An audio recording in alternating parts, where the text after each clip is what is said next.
Anyway, welcome to the EP podcast, everybody. I'm your host today, Dylan Camacho. Punctual as always. With me is Mason. You're not in Iraq this time, actually. I'm still in Iraq. It's No, just a nicer room in Iraq. He's just in Iraq in his head now. Oh yeah, it's the upgraded version, right? Yeah. This is the 5-star hotel in Iraq. You worked your way out of your prison cell. You're in the HQ room where they get cable and stuff, and they download everything. That's what It's all at my fingertips. Yeah. At our old studio, Price. Still here. I don't know why he has those Texas. Wait, what is it? I think it's like Outback. Yeah. This one has molasses on it. That's not a good thing. Nathan, leave it along, everybody. Just slayed a dragon. Movie's over. Played it. It's what's the name of the one from How to Train Your Dragon? Toothless? Toothless, yeah. Just killed Toothless back there. Sick. Oh, no. That movie didn't need a trilogy anyway. You're right. Let's just stop before it gets too big. Guys, what are we talking about today? What we're going to be talking about Reign of Fire, a Matthew McConaughey and Christian Bale classic. Yep. Is that the word we're using for it? Classic? Yep. Classic it is. It is definitely classic. And, it's been a while since I've seen this movie, and it's interesting. I'm sure interested to hear what you all think about it. I think Matthew McConaughey's acting in the character that he plays is not like anything I've ever seen Matthew McConaughey do in any other movie, and it's fascinating. Mm-hmm. Yes. Couldn't agree more. Yeah. It's different compared to what is, The Gentleman or even True Detective, any of that kind of role that he normally plays. Yeah, I got a chance to talk with Mason about it just a little bit yesterday, and I laughed watching Matthew McConaughey because I was like, this is a Tom Hardy role before Tom Hardy was doing it. They just gave him the generic big buff dude who's doing cool shit all the time role, and they're like, yeah, let's do Matthew McConaughey. Why not? All right, there had to be the real mystery here is what movie did he do beforehand to get jacked? Because he had to get jacked beforehand. He didn't get jacked for Reign of Fire. There's no way that you go out of your way for Reign of Fire in your career when you're already Matthew McConaughey at that point. So he must have did something, was still jacked, and said, I could probably wrap up Reign of Fire, get a paycheck for this one, and coast it out. Wait, but what if I haven't seen this movie? Who's Matthew McConaughey in this movie? I don't know what happens in this movie. I need somebody to give me a concise summary of what happens in Reign of Fire. Price, give it to us. Yeah, Price. Come on, I get to do it. Yeah, okay, so I get to play. I get to play the unknowing audience and the all-knowing movie reviewer. I like that. All right, I'll be the movie reviewer now. So the beginning part of the movie, Christian Bale is a little kid and he finds a dragon because his mom's in a mining company and they find dragons. That's how they come alive. And, that's their job. They find dragons. Yes.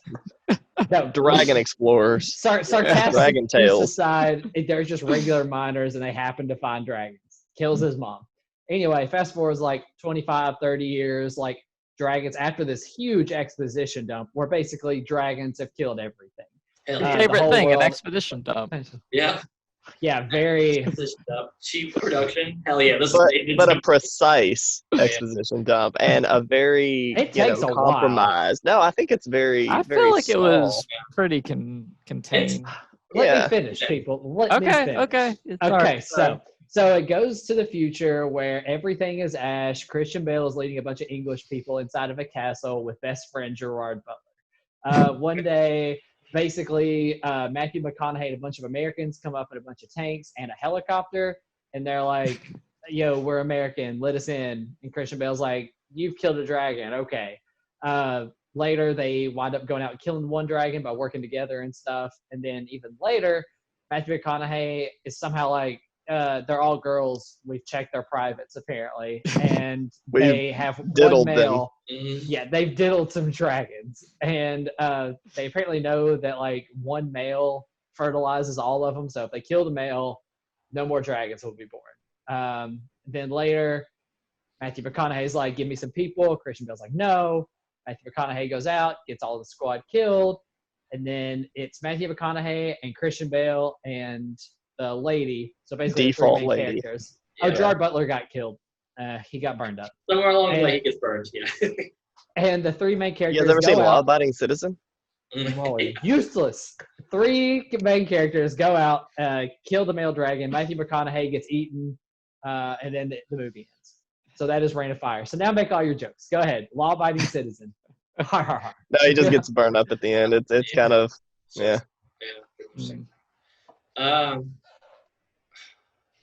You know, I don't even know why Gerard Butler was there. Like Jerry B. It was strictly there for a paycheck. He did literally nothing. He walked around. He played Luke at one point. There was a Star Wars play, and maybe a good little play Luke. drop in. Maybe this is the closest he'd get to be a Star Wars. And he just said, "I'm gonna take my chances," and then just went in there and did that, and then he gets roasted at one point.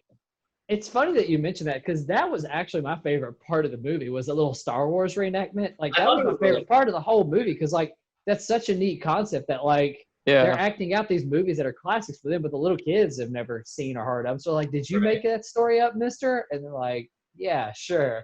And I really like that.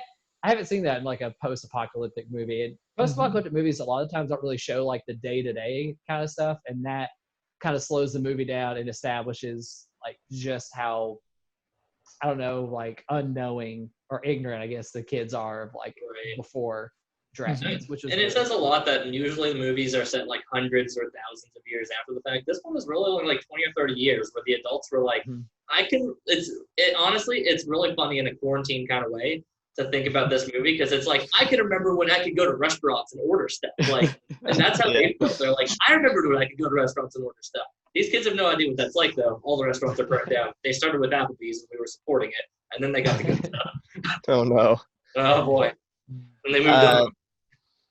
Yeah, talking about that exposition dump, I loved it. I love the intro to this movie because it was just like this. I don't know. It was this like, okay, this kid, he's going down into the mine. It sort of accelerates whenever he has to crawl through that hole and everything, and then all of a sudden you just get this like scripture, and he's Christian Bale sitting there narrating, and it might have taken like 10 minutes, like most, to get you into this movie. Did anybody think that there was like he was gonna be like turning into a dragon or something after they got like spit in his eyes and it was all red and stuff? Like I didn't understand that. Yeah. I don't know. That is a good point. Yeah. Yeah, I thought there was supposed to be something more to that, and maybe there might have been, but they were just like, bro, what movie are we shooting? No. I think maybe they were. Yeah. I was gonna say maybe they were just putting in plot hooks for Reign of Fire 2, where he ascends into dragonhood. Daredevil. Reign of Fire, Daredevil. No, Yeah. I think that was just like a weird short of like, oh, this kid doesn't know what he saw. He just got junk in his eyes. Like, we just have to wash it out immediately. We don't have to believe him. He's a child. Like, I don't know. Maybe that's I don't believe that because dragons breathe fire out of their mouths. He got some kind of gunk on him. Like, if his face was red and stuff, like, and it's not burnt off, I mean, obviously it didn't breathe fire on him. So, like, yeah. they can spit out this goop. Yeah, well, so I figure that was just like an unignited bit of whatever it is that they usually catch fire, because it's kind of like dripping and then catching on fire as it was dripping to the ground where there already was fire. So that's what I figured that was. They have like those dual gland things, right? Like one's kind of like the gas, one's kind of like the fire, which is probably like legitimately just a robotic machine somewhere that just is a flamethrower, and they're like, whatever, just put it in the dragon's mouth, we'll call it a day. Yeah, we'll make it work on the CGI. Yeah. Speaking of CGI, do these dragons not kind of make you think of Game of Thrones dragons? Yeah. Their movements look and really everything good. are very similar. This is a much older movie. Yes, it is. The CG is funny in this. Somehow it is equally pretty awesome to terrible from one shot to another. Like, on a couple ones, like the one you have in the background, male dragon, like some of those shots were like actually really good. A couple of the ones flying by and like any overhead ones felt like it was PS2 graphics. Anytime they were like just moving along in there. I remember there was one scene that distinctly you could just see like the green screen little fizzle parts on, like against the actors. And there was just little moments like that. And I'm like, all right, listen, like this ain't a AAA movie. I have some tempered expectations going in. But yeah, some of the times where it was like PS2 level graphics, I'm like, this is ugly. But then they would go over and it'd be like, this is pretty good looking. What the fuck? Like, what? Yeah. Put your budget into CGI or don't. I don't. So you can probably see in the photo behind me, I feel like the dragon's face is like his cheeks are too pudgy, is one thing that I have a complaint with as far as the look of their dragons. Like, he has got some like chipmunk cheeks full of nuts, you know? Maybe that's where the glands are, though. That's why they breathe so much fire. Yeah, they're chunky, right? They're just swollen lymph nodes. He just needs to go to a doctor. Because that's one thing about this movie is the dragons in this movie breathe hella fire. Like, dragons and other things, yeah, they breathe fire, but not like these dragons do. Like, they literally he at one point is just perched above a castle and just like inhales and just leans down into the castle and just like burns the whole thing all the way down into the basement. Jerry, get in the basement. Which, all right, I have to go back to the Jerry B moment again for one moment. Like, my favorite part, he grabs what looks like the smallest fire extinguisher you've ever seen in your life. And he says, I'm going to go take care of a couple things, or whatever the fuck he says. And then he goes there, and then he gets nuked by fire. 5 seconds later. If he would have just held 5 seconds, he would have been alive. Yeah. So dumb. I feel like the director hates Gerard Butler. He's like, hey, let's get Jerry B up. I'm going to show him what an asshole he is on my own movie. he was actually billed below, I guess it was the girl. Like, I remember it had Christian Bale, Matthew McConaughey, some name I didn't recognize because I about checked out. And then I saw Gerard Butler. What? Why is he there? Why is there somebody above him? But, I mean, this was Well, I mean, it makes sense that, well, and it also would make sense that she was, like, the third main character in the story. So I think that also is part of it too. Yeah. So what did you guys think about the ending, like, overall?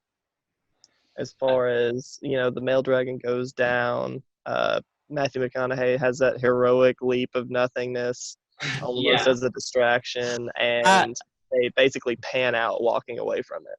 Mm-hmm. Matthew McConaughey's death in this movie is such a fucking disappointment. Because he is so badass. It literally is like, I'm going to jump off of a tower with a battle axe and just jump down on this dragon. And then he just gets chomped in one bite. It's like, man.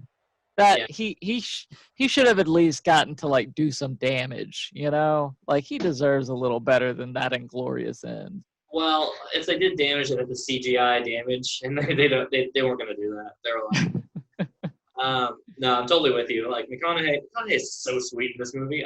Like, this is strangely, I don't know if this reflects on the movie, but this might be one of my favorite Matthew McConaughey roles possibly ever. And, like, just for something. I agree.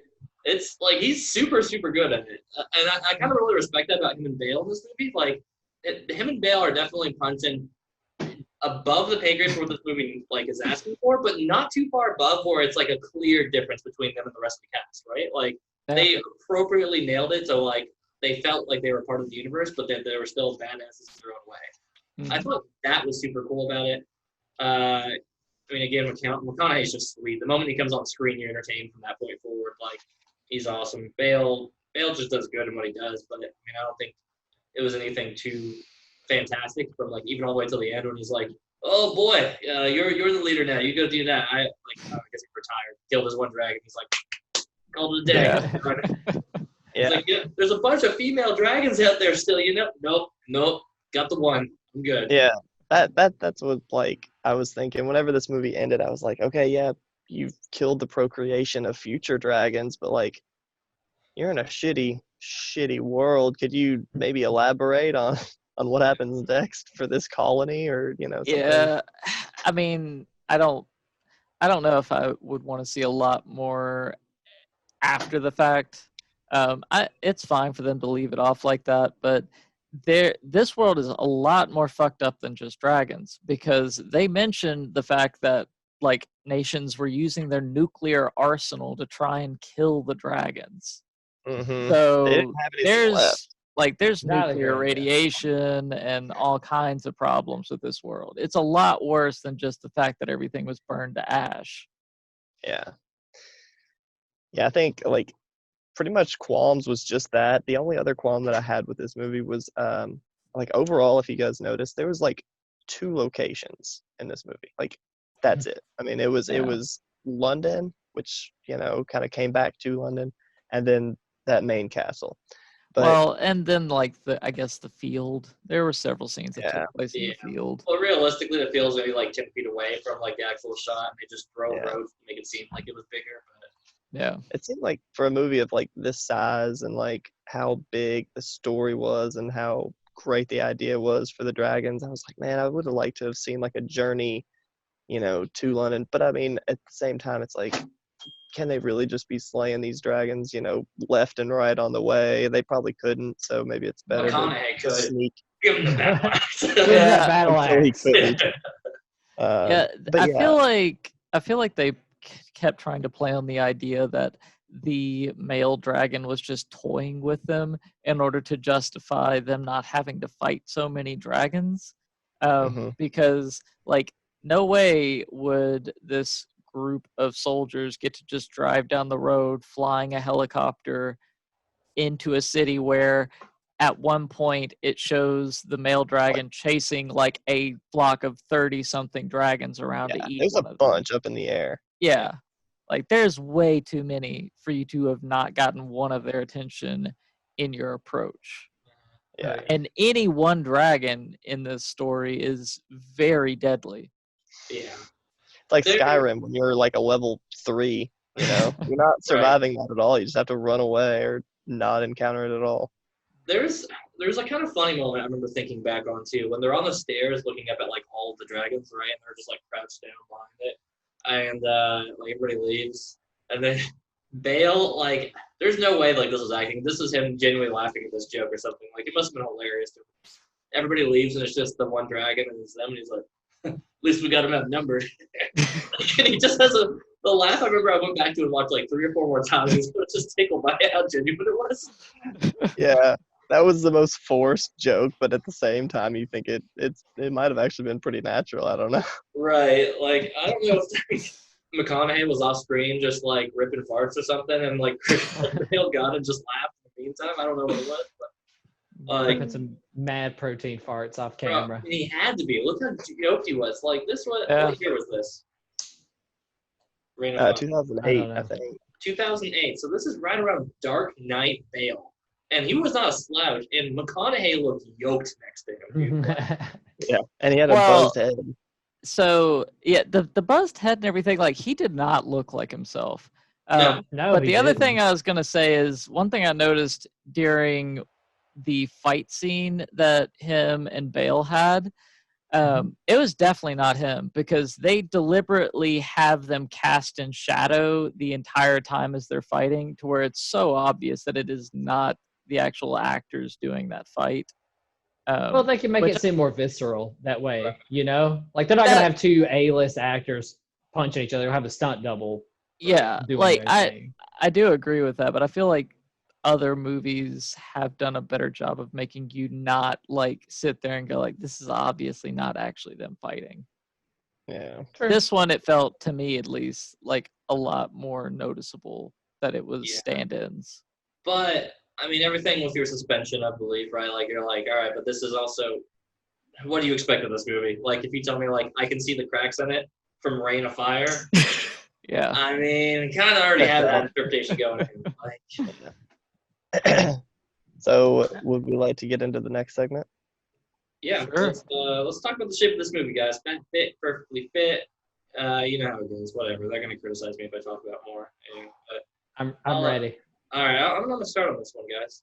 Okay. This movie, it's pretty damn fit. All right, so Bryce is gonna say something about exposition dump eventually. We'll get there, but like, here's the thing. I think the exposition dump does so much to keep the movie fucking fit. Like, the beginning of the movie, Mason's gonna make this point. I'm stealing it ahead of time. Do it. 10, 15 minutes, maybe, of the kid doing the whole minor thing and then setting up the world, like, from current day to just Dragon Day. And they're like, cool, moving Dragon on. Day. Yeah, like, they They put the kid down there. They kill the mom. Don't even show how the mom dies. The dragon just kind of looks at her. She did. And then, dragon time. And then Christian Bale's riding, and we're there. Boom. All right, we're in there. All right, we hang out. We show a dragon. Man, they're threatening. Boom. Matthew McConaughey's at your front door. All right, and then boom. Matthew McConaughey's guys are gone. Like, the pacing on this felt really, really quick. And for a world that's like, I think the biggest thing is fantasy movies want to always flesh it out, make it seem bigger and grander. This was scripted really well. Like, on paper, they're like, listen, it's just our world. 25, 30 years later, Dragons fucking won. That's it. Moving on. All right. And I'm like, cool. All right. They don't try to set up a sequel right off the bat. They don't try to fill the time with too much stuff. They hit the points that so you know that you're in the world, and then they're there. And I'm like, all right. Yeah. The only part I think kind of drags is like the part between McConaughey's dudes dying and trying to convince Bale to get on board. This little part's kind of annoying because you just have to have that conflict for the point to be in the movie or whatever. But other than that, this movie stays really, really fit. Like, it could easily be embellishing itself, and it did. Mm-hmm. Yeah, we'll go to Price then, because Price wants to rule. I'm still going to say fit. I obviously didn't like the exposition dump, but I'll say more about it in my score when you all can't argue with me. But still thought it was fit. The only part I thought could have been cut out was exactly as Dylan said, the unnecessary. Well, not unnecessary, but like the fight between him and Matthew McConaughey. Like, there's going to be friction between them because it's two of the leaders' groups in the same vicinity of each other with very different mindsets. But still, I didn't think it needed crescendo quite like that and drag on as much as it did. But still, would say fit for the movie. Drag on or drag in? That was necessary.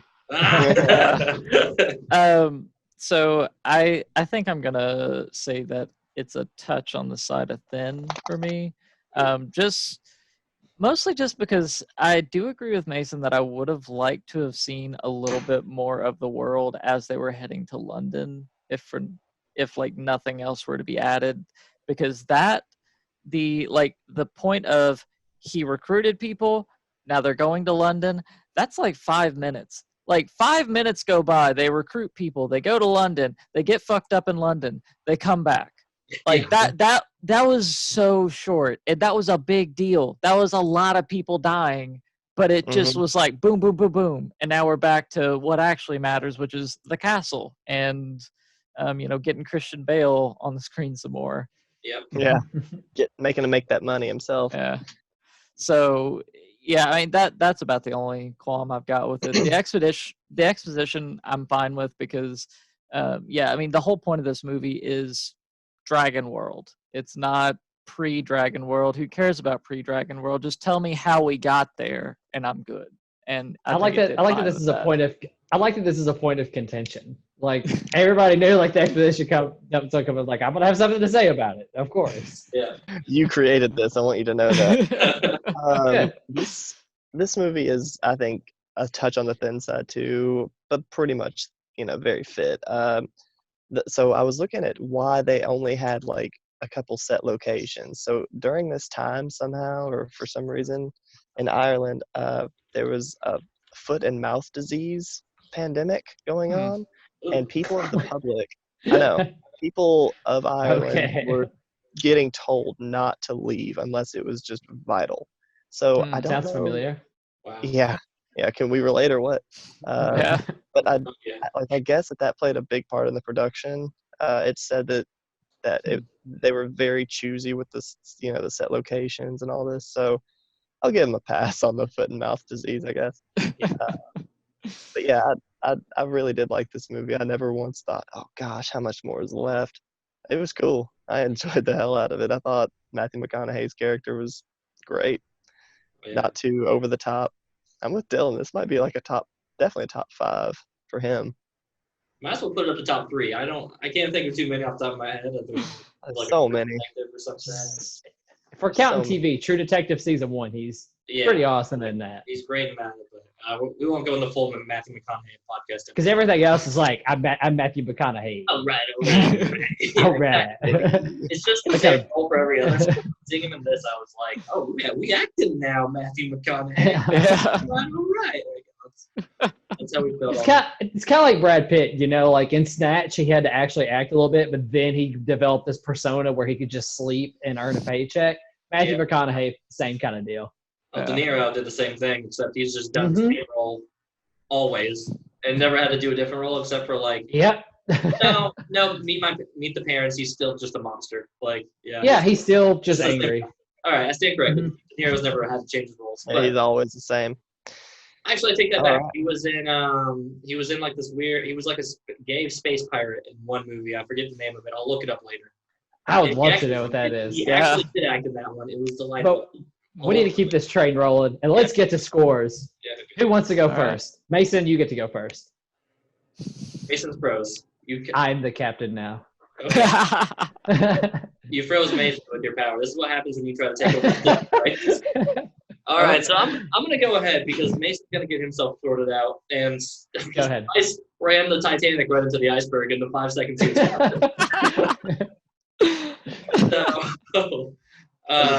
and see, I'm back, and Mason's already coming back in. Anyway, he's still frozen. Go ahead. Yeah, he's getting there. Boom. What's going on?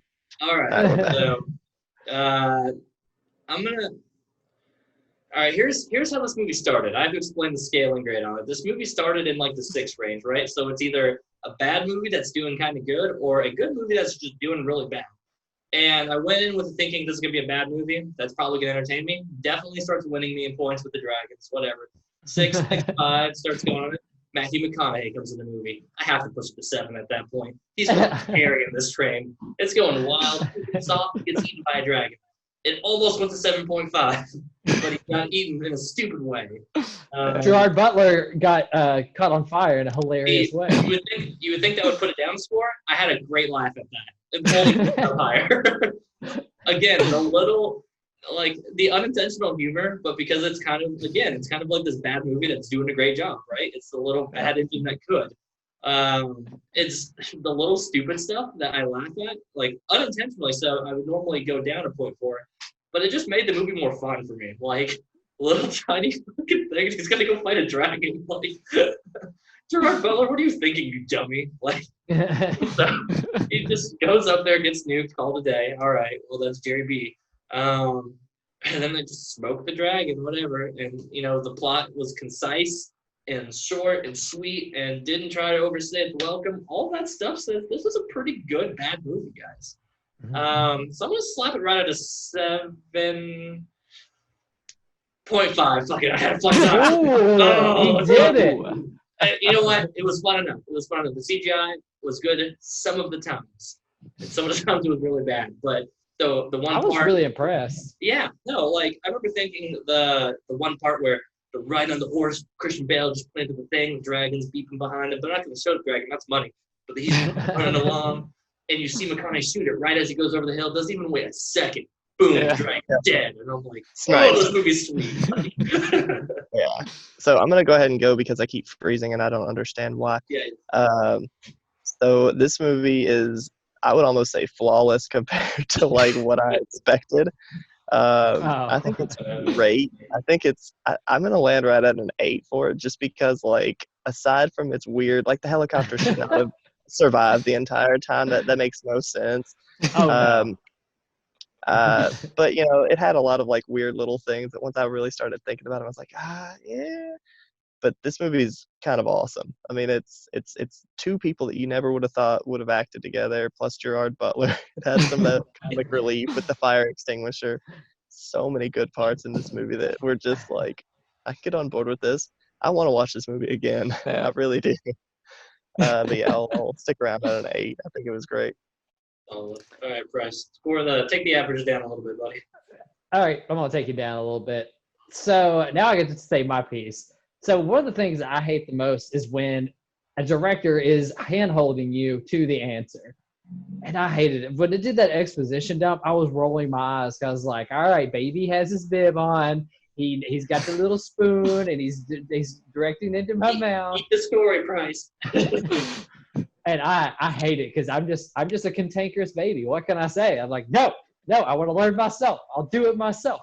And I was already kind of mad at that. And then it did one of the things I hate the most, because I talked about this when we talked about the bank robbing movie that I liked. I can't remember what it was. Hell or High Two Water. brothers.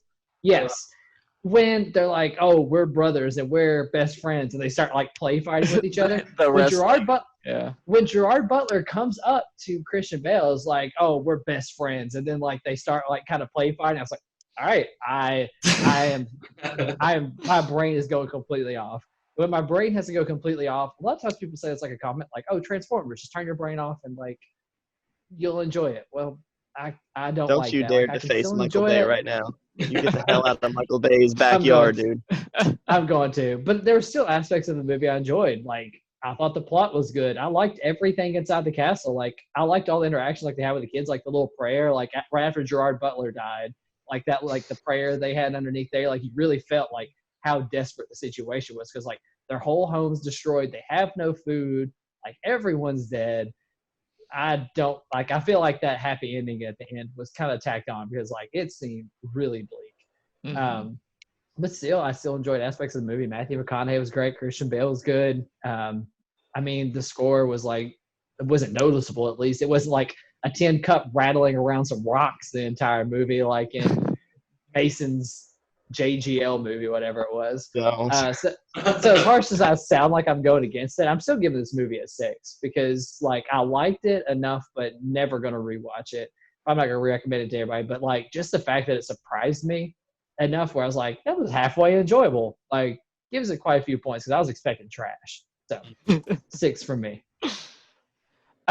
Well, this is one of the movies that I actually own. I've watched it several times over the years, and I always find it a pretty fun little ride. The helicopter thing, like, it is definitely ridiculous as a premise, but it does allow them to have Matthew McConaughey have his whole line of they don't own the skies, they're just renting it.